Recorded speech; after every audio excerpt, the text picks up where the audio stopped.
Good morning. Uh, we're going to continue with the definitions by different persons. Actually, in the last class, we came across Barbara Johnson's definition. Johnson's definition or deconstruction. Okay, deconstruction is not synonymous with the destruction. So, and we took the metaphor from home, the construction of or innovation of home, and how it has a has the old elements as well as the new elements, the new structure, how it looks very different from the old one, or even the old elements are not visible. All this, and with the words analysis, undo, she uses all those etymology to give a kind of proper definition of the idea of deconstruction. Okay, the deconstruction of a text does not proceed by random doubt. That's why we told it's not about reading the way as without having any base or anything. We have to be very logical. We have to be not low in the not in the sense, but we have to approach the text with a kind of discipline. It's not about reading in a different way for the sake of that. Mm. And so that arbitrary subversion is not what you mean by deconstruction, but by the careful teasing out of warring forces of signification within the text. That's what she says. That is a warring force of signification. Different forces are the hero concept, the heroine concept, or the concept of justice and injustice. All those are at war.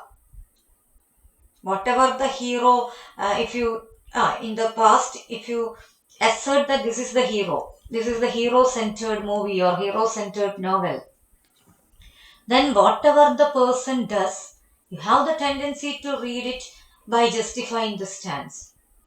You find reasons to justify him or her. To be very precise, him, because most of the text in the past were male centered. But what we need is something different. That is, obviously, we have to see from the plane or the angle of the other characters, the minute or the suffering characters, the neglected characters. That's how you get a different reading. Okay, so this is about warring forces of signification. I'm just repeating Barbara Johnson's definition for the sake of your having idea that we are discussing different definitions of deconstruction. If you take the text, you can understand. After Barbara Johnson, we will discuss Derrida's and then we will come across J.A. Cudden's definition. Three different definitions are available.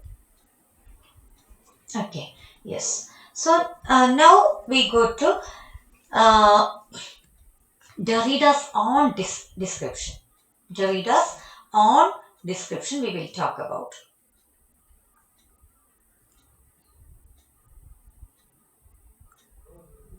Yes. Derrida's own description of deconstructive reading has the same purport. Has the same purport means obviously he also says the same things or the same idea as given by Barbara Johnson, but in a different way. The expression, the way he expresses it may be, the sentences may be different, the idea, the way he puts us different, but we have the same concept even like deconstructive reading. What does he say?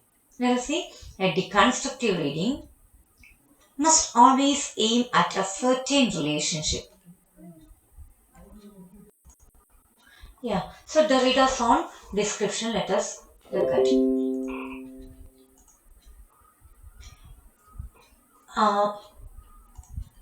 So deconstructive reading must always aim at a certain relationship unperceived by the writer. We came across the sentence even before, but as a definition given by this major proponent of deconstruction, we come across for the first time. Okay, so a deconstructive reading must always aim at a certain relationship unperceived by the writer. Unperceived. That is a writer's intention. We do not have to be worried. Or we have to see or try to look beyond that. Unperceived by the writer between what he commands and what he does not command. What he commands may be the surface level, always and already available reading, or the majority, the accepted reading of the majority. That's what he commands and what he does not command. Of the patterns of language that he uses. Patterns of language. Something sticking onto structuralism. But here it is not the way it is told. It is about he uses a language. A writer uses a language. He gives the ideas, concepts or characterization in that language. But definitely something may be there which is unperceived by him. What he commands and what he does not command of the patterns of language that he uses. Patterns of language that he uses. It attempts to make the not seen accessible to sight. Very important. The not seen accessible to sight. That's what it's told here. It's not about bringing out something new. That's why we say there is nothing outside the text.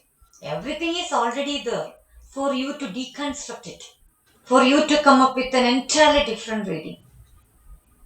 It's the only problem is it's not already seen. It's not seen. You didn't see that. You failed to see that. But now a deconstructive critic tries to make that not seen accessible to sight. To make something accessible to sight definitely needs something, the effort or an attitude that you are ready to see, you are ready to look inside, and you're bringing it forward, bringing it outward. Otherwise, it's problematic. Otherwise, you cannot see anything already hidden. It's already there, it's hidden inside. That's why we already told about the unconscious element of the text. It's not that as easy as you talk about the conscious part of the mind or taking things from the conscious part of your mind. What's your name? You utter your name very immediately without having any effort of thinking, nothing. Where do you come from? What is your father by profession? In which campus you're studying? All these answers you get immediately well from your conscious part itself. But to talk about the unconscious, to take things from the unconscious strata of your mind, I don't have to explain it again because already as part of psychoanalysis, we came across the three different types of the functional aspects also was told. Aspects also was given introduced to you, and this part, ego, no, not ego, superego, but this one itself, conscious, subconscious, unconscious, and then the last class we discussed. So this is about accessing something which is out of sight. For that should be there. It's not creating something new. It's just about you're taking effort and bringing that out. Okay, it's from Of Grammatology. Definitely you know now. It's a text by Derrida. Okay, now next it's about J.A. Cutton in his Dictionary of Literary Terms. Yeah, it is the name of his text. In his Dictionary of Literary Terms, asserts that in deconstruction, another definition. Okay, and in deconstruction, a text can be read as saying something quite different from what it appears to be saying. Quite different from what it appears to be saying. Isn't that? Isn't so? Now we know. A text can be read as saying something quite different from what it appears to be saying. Quite different from. It's not that you are changing the text, you are changing any characters.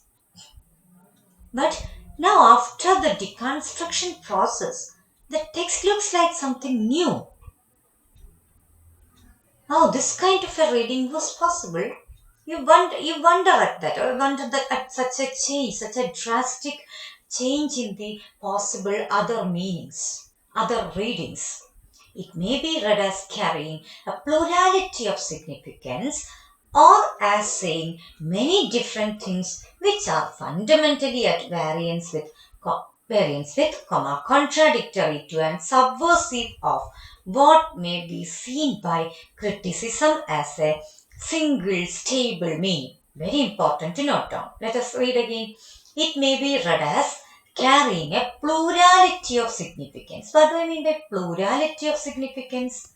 Plurality means, subject, singular, plural. We always talk about this too. Plural means more than one. Plurality of significance. The text as carrying plurality of significance or as saying many different things which are fundamentally at variance with. One saying that the one reading was not, it doesn't have anything to do with another reading. Reader number one's reading is entirely different from that of reader number two. Another reading is by reader number three. So this is about different things which are fundamentally at variance with. Definitely, you just think about a person reads a text and the main character don't have to say main character any longer. A person reads a character to be a reader, a very prominent and very good human being, and see, according to that reading, that particular character is very heroistic. But another person comes and says that, oh, what kind of a stand is that? That particular dialogue is very problematic. He's definitely a problematic and diplomatic person. Or he's very cruel in that context. Never you can assert the person to be a hero. So definitely it's a fundamental variance. Fundamentally at variance with contradictory to and subversive of what may be seen by criticism. So contradictory. You're contradicting something. Your own statement. A text, if you have a text and one reading says that one reading brings a particular character to be a hero, and another reading could make or can bring the negative elements in him and asserts him to be an utter villain. Definitely, it's a contradiction and subversive of what may be seen. And subversive means you're subverting something, you are having an upside down situation. At one point a character looks like very good. The same text, if another person's read, they come up with some problems with the hero or the main character or the other characters under discussion. A very thoroughly problematic character turns to be very good and gentle, just because of certain dialogues, certain stands taken at certain situations. So this is the way subversion. So of what may be seen by criticism as a single stable meaning. Till date, criticism used to take this task of unifying something or finding out stable meanings. Actually, that is not interpretation at all. That's just about making a comfortable uh, reading and keeping things intact. And so others all never other readers have to take effort to find out the meaning, find out new readings. Nothing is done actually. Criticism making stable meanings. That's not the task actually we are supposed to take up. Right. So thus a text may betray itself. That's it. Betraying something. What do you mean by betraying? You are betraying. What do you mean by the term betray? Betraying a friend. That means a person trusts you and you cheats them. You cheat them. Sometimes someone confide a great secret and you give the details to some other persons. So that's what we mean by betraying. Betraying actually, by see, you're breaching the trust and all. That's what you mean by betraying. So the stable meaning till date thought of. That is, yeah, you think that there is a stable meaning. You thought that, yeah, this is the only reading possible. Or this particular character is, yes, obviously heroistic, and the other characters are definitely not good. They are good for nothing, but that stability is getting affected. So the text is betraying itself, the self that we were thinking about or we were convinced of. Okay, this is the hero-centered movie. So hero, every time hero. We used to think that to be the very prominent, the very stable self of the text. Projection of certain heroistic characters and all. But that is getting betrayed here. The text is now betraying itself because the elements are already there in a hidden manner. Only requirement is that you should read, you should be ready to look into the conscious part of the text. There you can see numerous elements at war with itself or war with their own. So you can find out multiple other meanings. Okay, now, so the deconstructionist practices from entry on deconstruction. Yeah, it's actually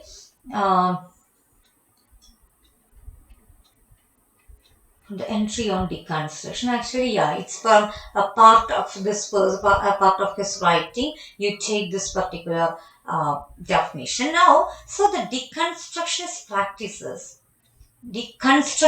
practices what has been called textual harassment or oppositional reading. See here, textual harassment. What do you mean by textual harassment? Harassing something means you are making things very difficult. You are giving difficulty in reading. You are making contradictions very visible. You argue against something which is already thought of to be stable. That is a textual harassment.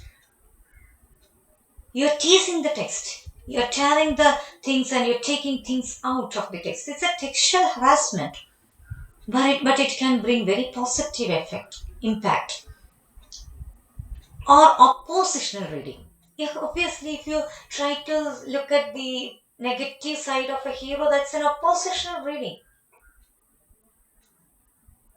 Or oppositional reading with the aim of unmasking internal contradictions or inconsistencies. Internal contradictions or inconsistencies. Yeah, internal contradiction. Unmasking. Now we know what mask, how covered it is. That is aim of unmasking. What is the real aim of deconstruction? You can take from this definition.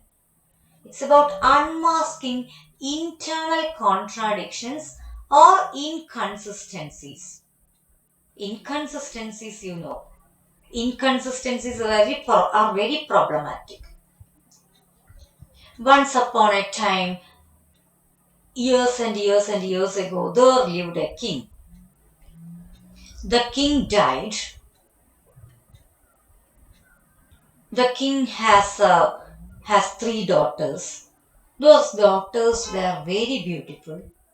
What is the problem with the inconsistency, even in tense? You just think about the sentences that I gave you right now.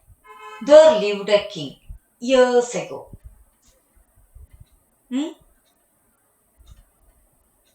Then the daughters are very beautiful. They were all married off to some. See where, was, am, is, all this when you are using in the same to talk about the same thing, same time period. That's very problematic.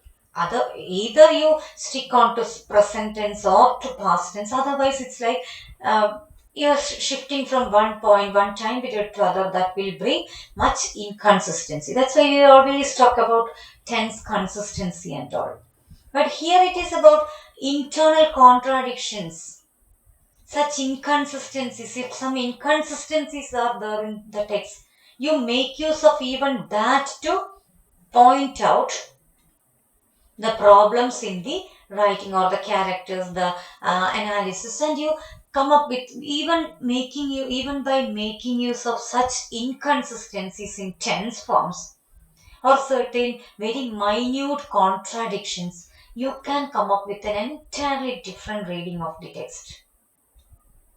We will definitely see this as and when we discuss the example for deconstruction. We will see the practical example of deconstruction here. After one more title, the next last title will be deconstruction and example, and how these aspects are made use of for deconstructing a text. We will come across, then you will get the points more clearly. In the text, aiming to show the disunity which underlies its apparent unity. That's it. Which aims which un, which its aim is to show the disunity which underlies its apparent unity. Apparent unity is the visible unity. We thought that yes, that particular reading given by certain very approved guides or your own teachers, that is the only reading possible. That's why you took that apparent unity for granted. But now, by taking a kind of effort, you can see the contradictions and inconsistencies in the text. So, aiming to show the disunity which underlies its apparent unity. Okay, yes. The aim of the new critics of the previous generation, by contrast. Now we will how to talk about this new critic, school of new criticism. New criticism also is of a different way of reading. Definitely the seeds of post-structuralism, at least a beginning you can see in the stance of new critic school of new criticism. Okay. The reason is the step or the method of deconstruction. A basic level, if you talk at the basic or very basic level, deconstruction, definitely if you want to deconstruct a text, you have to spend a lot of time just on one paragraph, maybe just with the one word. You may have to go and check out a dictionary, or you have to be in search of the etymology. So that is a kind of reading, a different way of approaching the text. That is looking at the text in a very keen and a very careful manner. So that stand is already taken by this new critic school, where they talk about explication the text. Explication. Explication obviously means you are concentrating on one paragraph and see, on one paragraph you are spending too much of time reading in between the lines. Normally we do not go for such reading. You just think about your reading a novel or short story. Just think about taking a prose material or a poetry that is prescribed for you. Even the classroom teaching. Sometimes the classroom teaching may take the stand of even each and every word, the meaning a teacher tries to get you. Meaning giving is not actually the way I'm talking about deconstruction, but even at least just in classroom teaching, sometimes we come across. Even that at the school level and all, to get the things more clear, teacher explains each and every word and gets the meaning. Sometimes. But when you reach up to the higher level, sometimes it's just about the idea as given by the teacher, and you try to read in your own way. Sometimes you just get the plot of a novel. I don't know. It's a different teachers take different method in doing. But just think about your own reading a novel. Just out for pleasure, you are reading a novel. Hmm? Sake of reading. Then you. Some people do this only after looking at a word, its meaning, which is not known to you, only then you continue reading. But there are people who try to take the meaning out of the context of that whole text, and you're satisfied. You do not spend time to go and check out the dictionary for each and every unfamiliar word. Sometimes we even say that, okay, if you start reading only, if you insist that I will read in that way only, you will take more and more time to finish off the reading. That we do not usually do in our pleasure reading at all. Reading for the pleasure, if you do something, if you read something, every unfamiliar word you don't go and check out. Sometimes we try to assume things out of the already taken idea. Yeah, this is all about this family, the problem, or the problem between the school and the students. So see, we know the theme, and we try to take the ideas from that particular context. Hmm? But here, new critic school is very different. They used it to go for explication the text. That's their particular phrase. Reading between the lines, every word you concentrate, every word you try to analyze. That kind of a strategy is definitely visible in deconstruction as well, but definitely in a different way, or their aims are entirely different. We will see. Of the previous generation, definitely we are talking about modern literary theory, post-structuralism, postmodernism, feminism, post-colonialism, and many other new emerging areas are there. But new criticism, in that sense, is not definitely a new modern theory, modern literary theory. It's not. It's of that previous generation.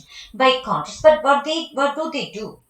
Have been precisely the opposite of this. The aim is obviously different, to show the unity beneath apparent disunity. If their aims are different, why do you discuss this new criticism in the context of talking about post-structuralism and all? You don't discuss neoclassicism or classicism, realism, nothing here. Then why are you bringing this new criticism in between the discussion of post-structuralism and deconstruction? The reason is that I told right now. That is, yeah, we will. In pursuance of its aim, the deconstructive process will often fix on a detail of the text which looks incidental, the presence of a particular metaphor, for instance, and then use it as key to the whole text. The same way that is inside, it's often fixing on a detail. This is one of the strategies of new criticism as well. But the aim is very different. We will talk about that. Of the text which looks incidental, the presence of a particular metaphor, for instance, and then use it as a key to the whole text. Just with a metaphor, a different metaphor, you can bring an entirely different reading of the text. Okay, yes. So that everything is read through it. Sometimes only just one metaphor is enough to bring an entirely different reading of the text. And in talking about structuralism, should be the next paragraph. In talking about structuralism,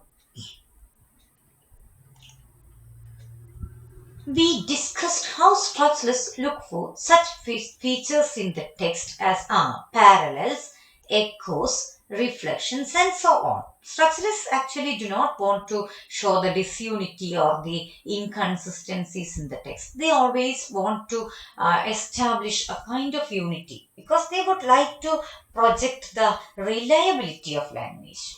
They never want to say that something expressed through language is disunified, problematic, betraying. Every time they want to assert their friend, the one and only friend available, we told about that. It's a language. It's language. They trust language. They have only that friend as reliable and they are very happy about it. They say that there is no intellectual despair. Intellectually, you should not be because it's very reliable friend. So they never want to go for finding out such inconsistencies and all. They want to assert that it's every time it's parallel, echoes are there, every time it is reflecting the same thing. Reflections are obviously there. So the text is very unified. As per structuralism, they never want to project that this text can have more than one reading. They never. That's a very disturbing idea for them because their language, their one and only French, will be having the blame of saying things which are not told or meaning something which is already communicated, something entirely in a different way. Okay, the effect of doing this is often to show a unity of purpose within the text. Yeah, the effect of doing this is often to show a unity of purpose. For whom? We're talking about structuralism. So obviously a comparative comparison. A unity of purpose within the text as if the text knows what it wants to do and has directed all its means. Yes, all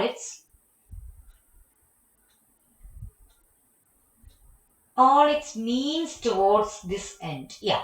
So see, this wants to show, or it knows everything, or whatever you have to do with the text. Language is reliable, and they want to say that everything is already directed towards the end. There is no going beyond that. But do you know that post-structuralism, which originated from philosophy, it's a search for new things, coming for new, searching and searching for something new. You are not satisfied with what is already available there. Okay, so this is the way the difference in their stance even you can look at. By contrast, the deconstructionist aims to show that the text is at war with itself. Already told. It's almost like warring forces of signification. It's a house divided and disunified. You just think that this is a very proper home with a much everything settled and all. Just think about certain families where from outside it's a very peaceful, there is no problem, everyone is very peacefully well, living very peacefully well. Sometimes you talk about rich people in that way. If they have everything, they have luxurious life, they have everything in life, but there is no peace of mind. They don't have a proper communication. Sometimes they see the home may be different. See, the building may be very huge and all, mansion like. But each and every person living in that, so you cannot even call that a home. It's just a house, a shelter, a building. So that's a house divided and disunified. Same with a text which has such internal contradictions. From outside you look and if you try for a structuralist reading, a satisfied, very uh, closed-ended reading, you think that yeah, the text is very fine, it's okay, there is no inconsistency, there is no contradiction.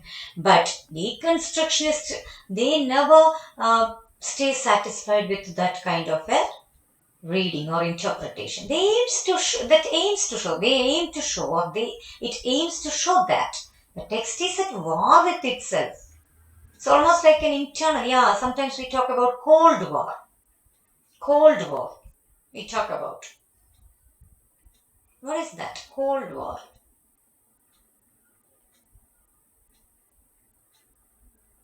It's not a war with a weapon. You cannot see that visible. Just think about nuclear war, weapon used, war using weapons such as all those fight from face to face. No, Cold War is very different. You're fighting with your ideas. After the Second World War, as we know, the impact of all the powerful, all the nations or the yeah, all the nations all across the globe are aware of the impact if a third world war occurs. No one will remain. So that is the only reason. It's not that we are none of the nations is running short of weapons. Almost everyone is having huge, vast collection of nuclear weapons. Even and we have the same kind of record in the case of dying out of hunger as well. We have to be proud. Not just India, most of the nations we have to. Whatever shortage we have, but we are all very prominent or very uh, careful in collecting nuclear weapons because every time every nation expects a kind of attack. But that kind of an attack is time being we all stay away from, or the nations stay away from, because we know the impact will not, that the effect will be something beyond our calculation. Still the Japan, Hiroshima, Nagasaki, the persons that nuclear explosion, even now, the people, the children born, the getting born, the say, they are with certain deficiencies, mental deficiencies, physical deficiencies, problems. So we know that, and why we discuss this? This is about the Cold War now we are practicing, or the nationwide practice. It's Cold War. That is, you are not really happy about others.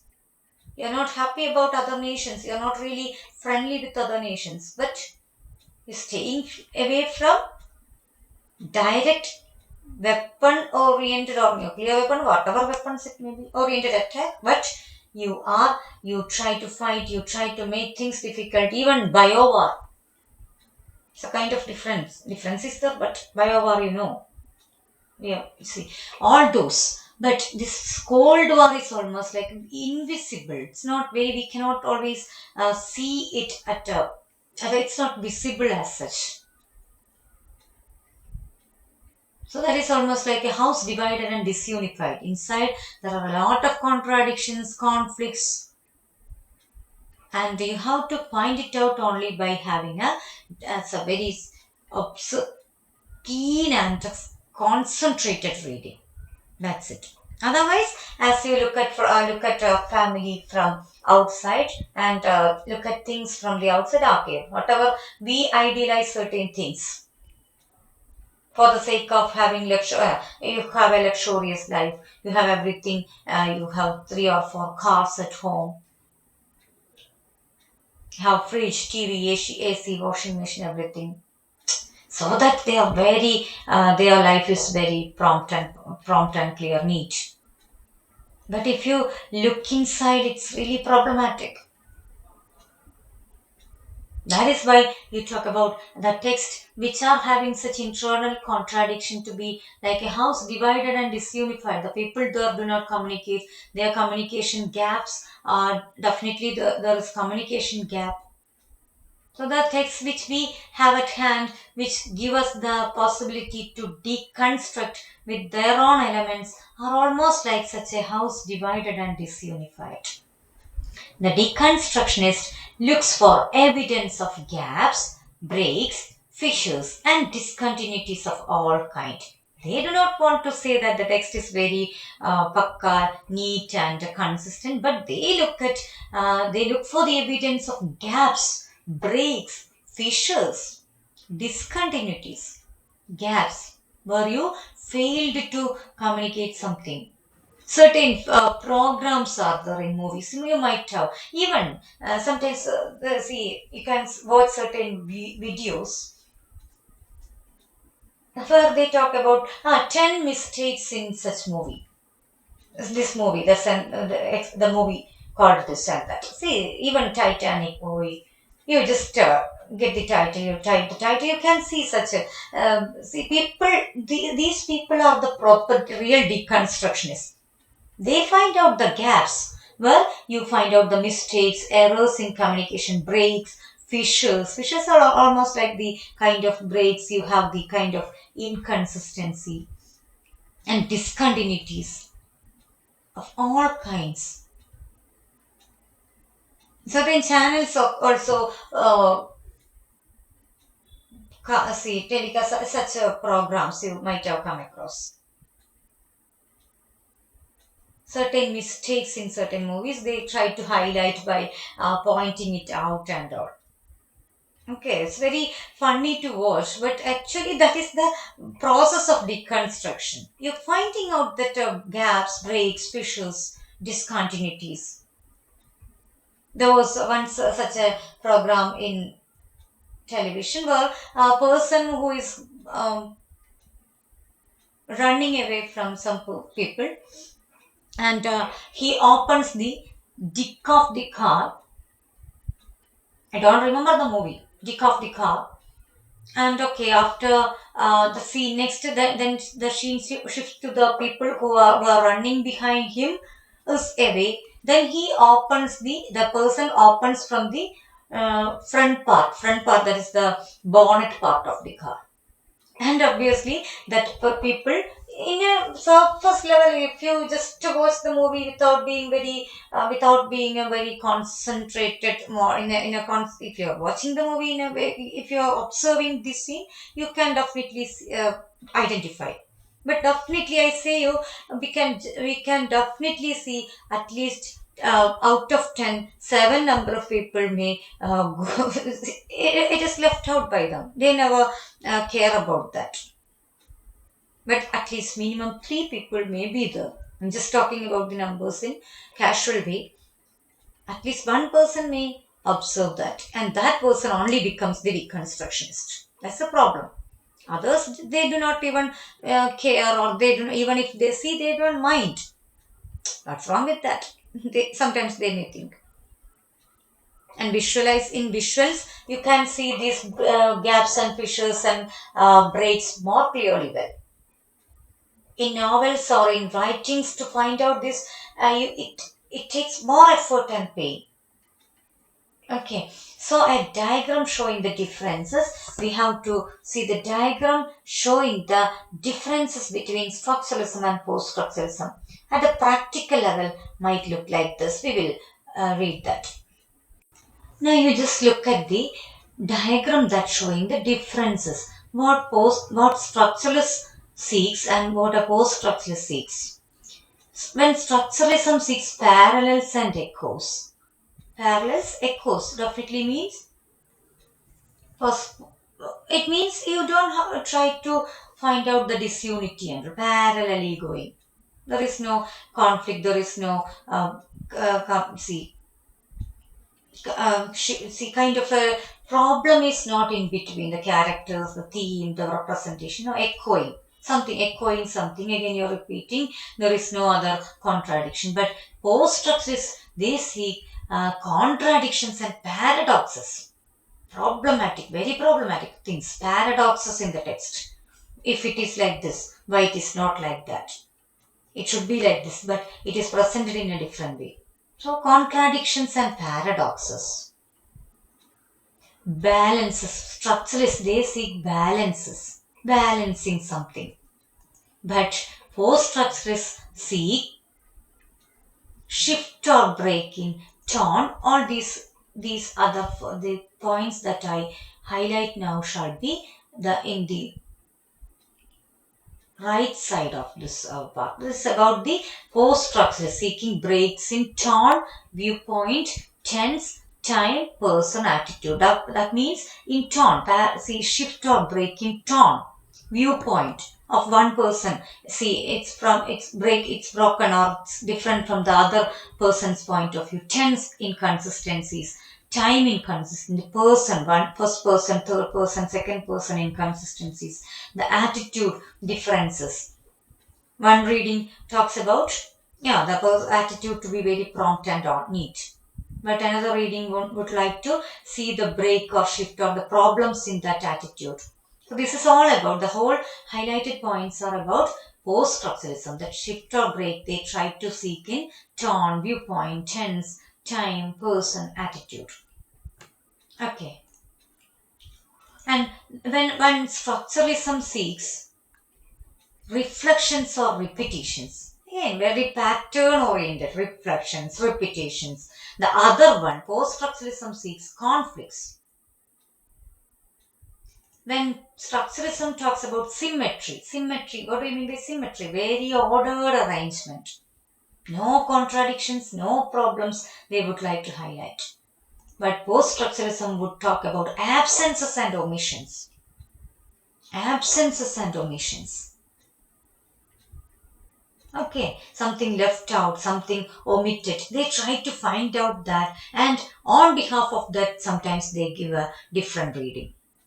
When contrasts, one structuralism talks about contrast, the other one talks about linguistic quirks, contrasting. The other one tries to talk about linguistic quirks. Quirks again, the very inconsistent way, the representation, the problems in representations. Okay. One talks, when structuralism talks about patterns, the other one talks about aporia. Aporia is a very aporia, the term, it's not unfamiliar to you. Aporia means a tangled knot, something which is very difficult to untie. Certain paragraphs in a text may have an aporia like situation where you find it very difficult to read and find out the meanings. Now, last point, the effect is to show textual unity and coherence in structuralism. But all these points they try to analyze, they try to find out, to show that post-structuralism tries to show the textual disunity. At the end, they want to say that, no, this text is not the way we thought. Okay, so this is the way they talk. And next, last, what post-structuralists do, it's already taught to you. Just go back to that. See this. I will refer back to this list and will also just suggest a simple three-stage model. Next, after discussing what post-structuralist critics do, we will go for deconstruction and example. Two of the texts we will talk about later. Okay, what post-structuralist critics do, it's already taught as part of your paper for last semester. But later, deconstruction example will be taught at a different way. So we have to discuss that with two of the available poems in the text, given in the text itself. Thank you so much for listening. Okay.